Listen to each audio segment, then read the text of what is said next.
क्या आत्मज्ञान का अर्थ केवल इतना है कि हम जान लें कि मैं आत्मा हूँ?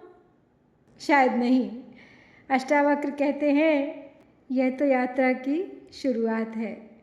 वास्तविक आत्मबोध तब होता है जब शरीर, मन, इंद्रियां, शास्त्र ज्ञान, अज्ञान, बंधन, मोक्ष, यहाँ तक कि मैं और मेरा की धारणाएं भी धीरे धीरे विलीन होने लगती हैं।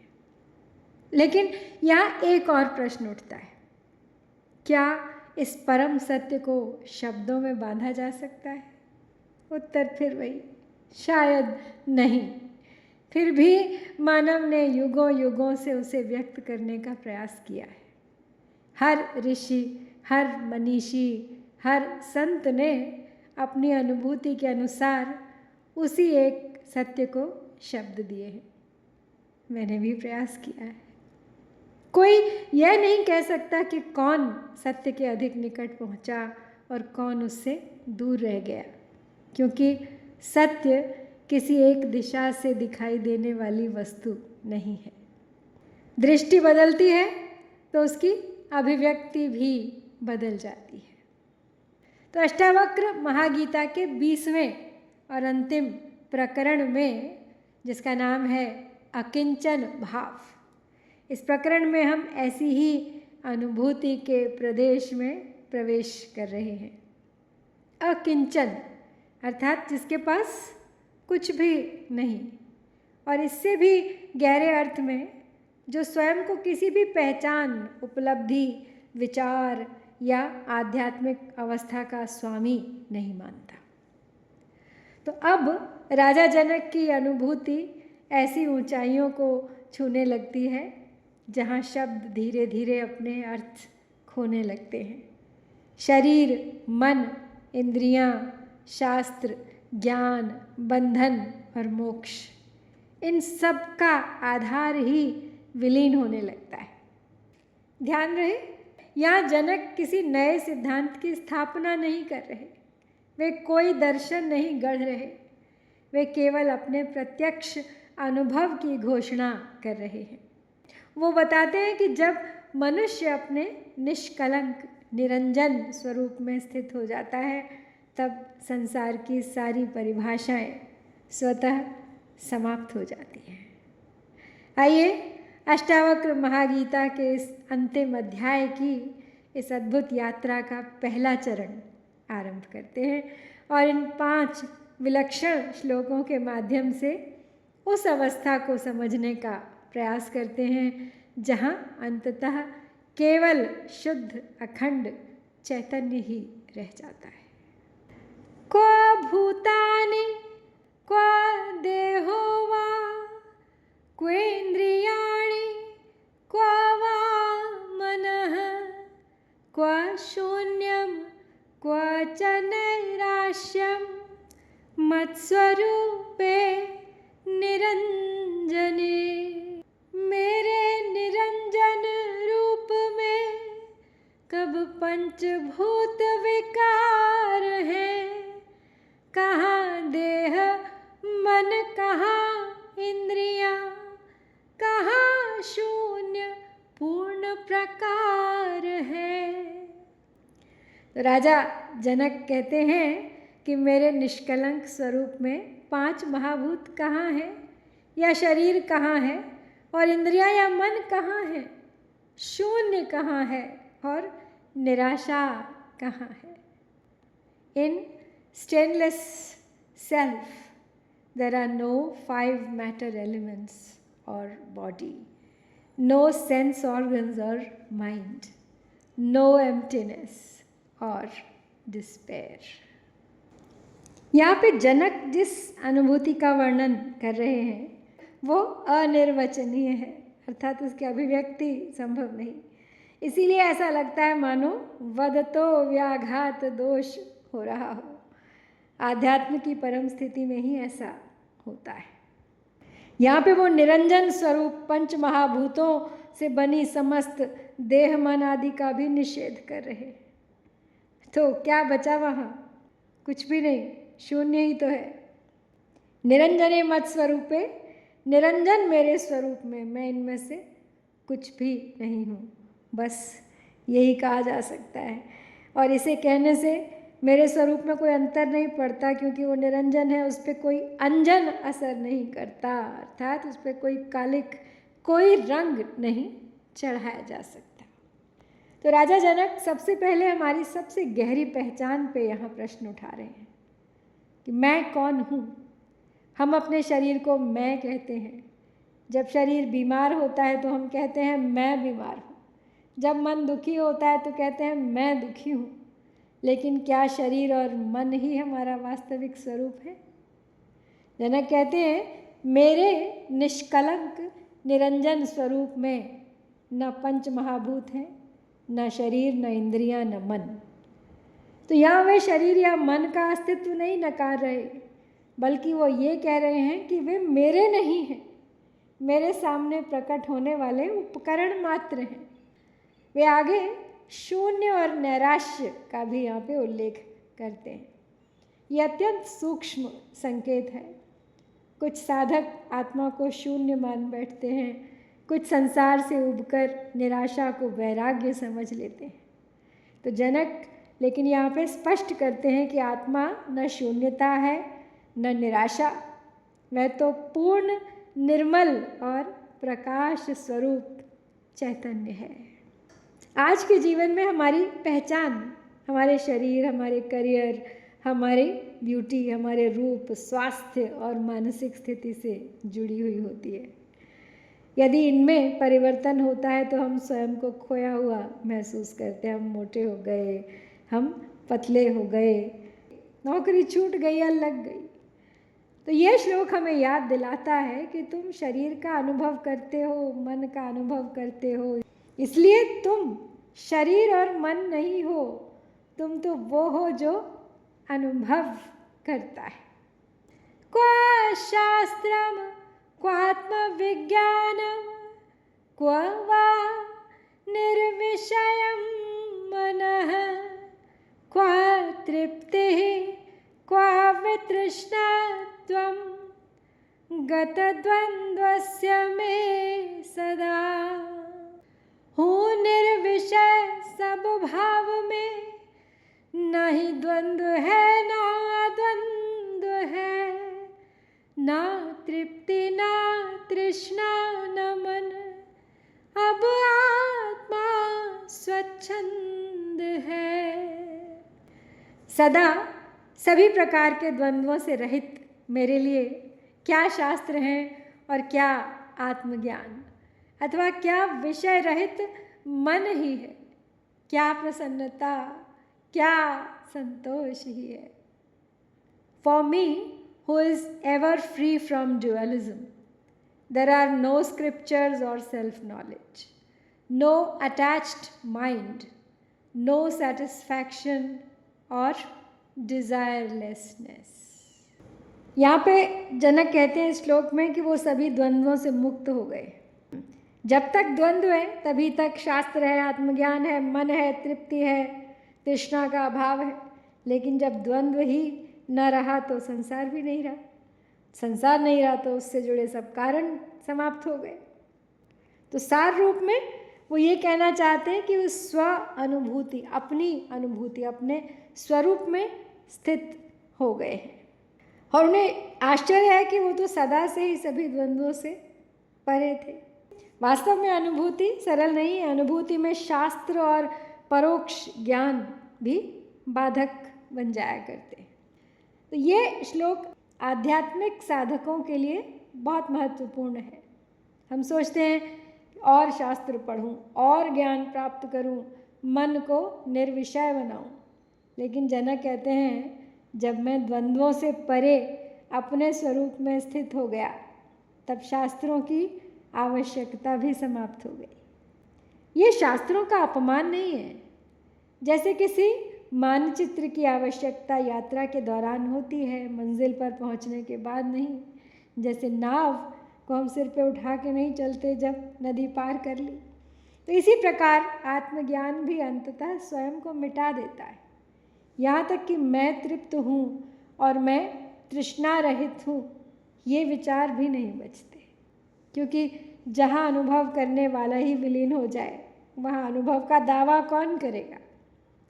तो आज के जीवन में आध्यात्मिकता भी कभी कभी जानकारी इकट्ठा करने का ही माध्यम बन जाती है, एक पुस्तक के बाद दूसरी, एक गुरु के बाद दूसरा, लेकिन जनक हमें भीतर की ओर मोड़ते हैं। कहते हैं कि ज्ञान का उद्देश्य ज्ञान का संग्रह नहीं है, वो तो आत्म विश्राम है, लेकिन केवल उसी के लिए जो इस स्थिति पर पहुंच गया है, जो अभी भी साधक है, जो अभी भी यहाँ नहीं पहुंचा है, यात्रा जिसकी समाप्त नहीं हुई है, संभवतः उसे अभी भी शास्त्र चाहिए, ज्ञान चाहिए, गुरु चाहिए, पुस्तक चाहिए, नाव चाहिए, मानचित्र भी चाहिए। क्व विद्या क्व जवा विद्या क्वाहम क्वेदम मम क्व वा क्व बन्ध क्व च वा मोक्षः स्वस्वरूपस्य क्व रूपिता। मेरे रूप को कहाँ रूपता, विद्या विद्या है कहाँ, अहम और ममकार अथवा बंध मोक्ष भी है कहाँ।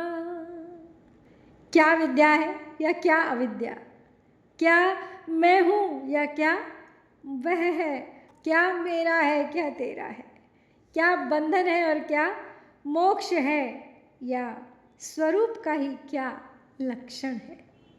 There is no knowledge or ignorance, no me or you or this or mine, no bondage or liberation, and no characteristic of self nature.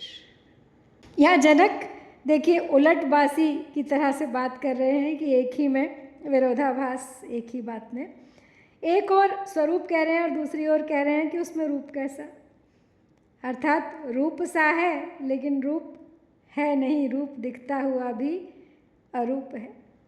तो जनक कहते हैं कि मेरे स्वस्वरूप में ये सारे शब्द बंधित हो जाते हैं, इनका कोई काम नहीं रह जाता।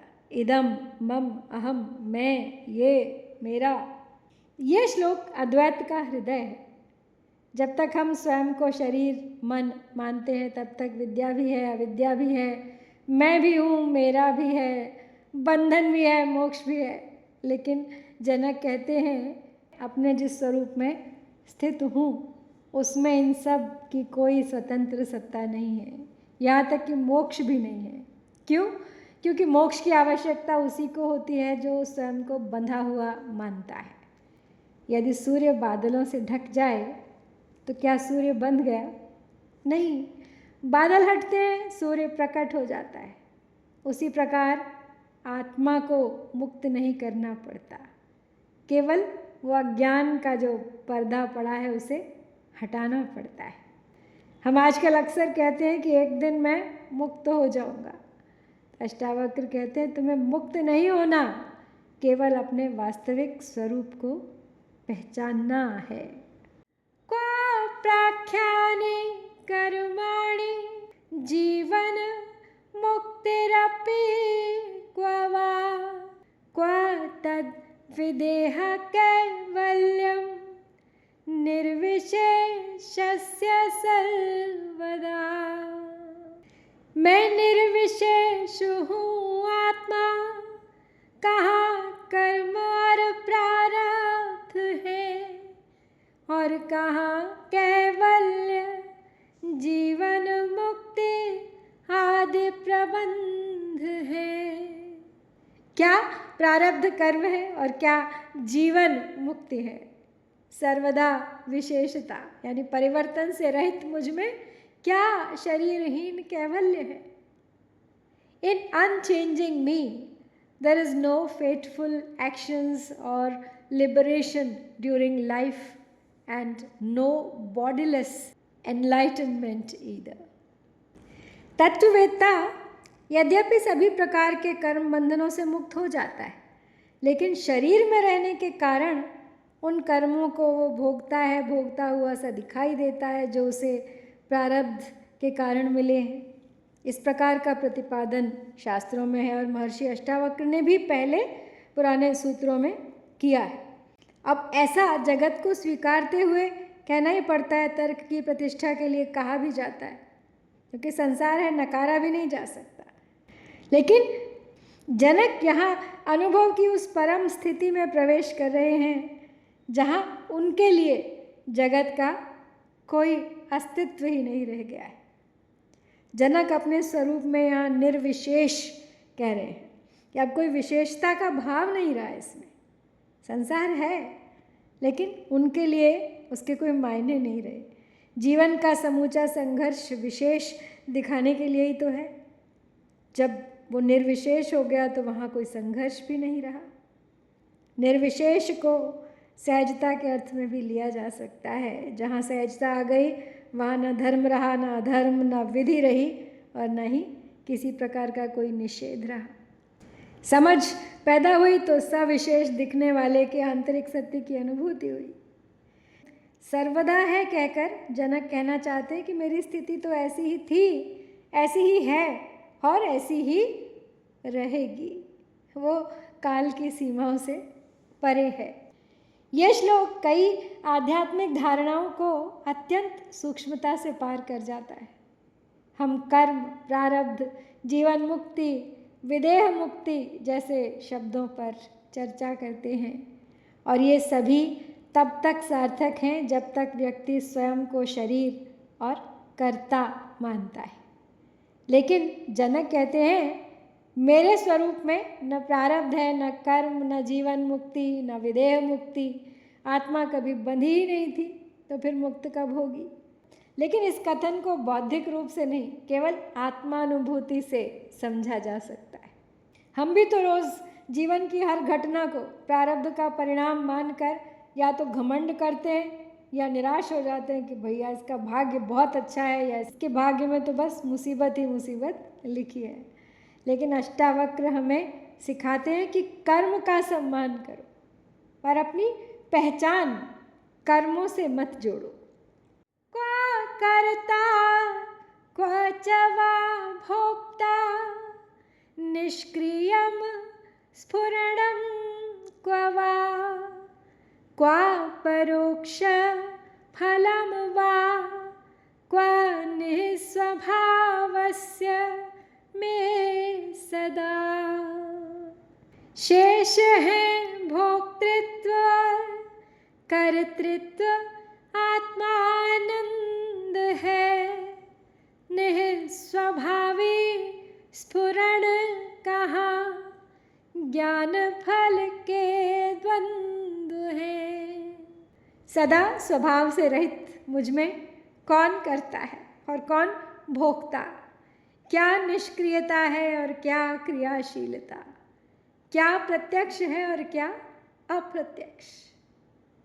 Without a nature, there is no doer or reaper of actions, no inaction or action, nothing visible or invisible. अब जनक के समक्ष बड़ी दुविधा की स्थिति है। चुप रहे भी नहीं बन रहा और जो कहना चाह रहे हैं वह कहा भी नहीं जा रहा। निःस्वभावस्य ये शब्द कहते हुए जनक स्वभाव शब्द का प्रयोग भी कर रहे हैं, लेकिन साथ ही ये भी कह रहे हैं कि वह स्वभाव नहीं है। स्वभाव है लेकिन स्वभाव नहीं, संसार की परिभाषा में आता है।